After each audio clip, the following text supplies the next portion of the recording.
21,000 people killed, half of them almost children. And by the way, we mentioned the children and the women. Many innocent men have been killed. Voluntary migration, the code name for forced displacement.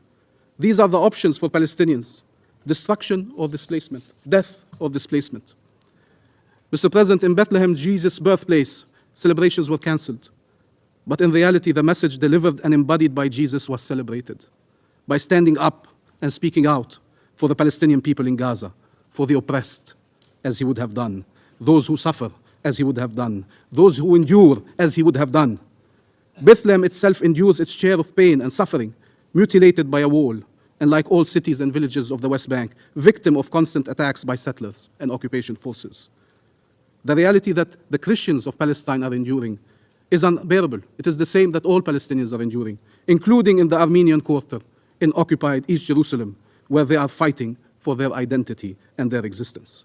Mr. President, the UN High Commissioner for Human Rights, at the occasion of the report released yesterday on the West Bank, stressed that, and I quote, "The violations documented in this report repeat the pattern and nature of violations reported in the past in the context of the long-standing Israeli occupation of the West Bank.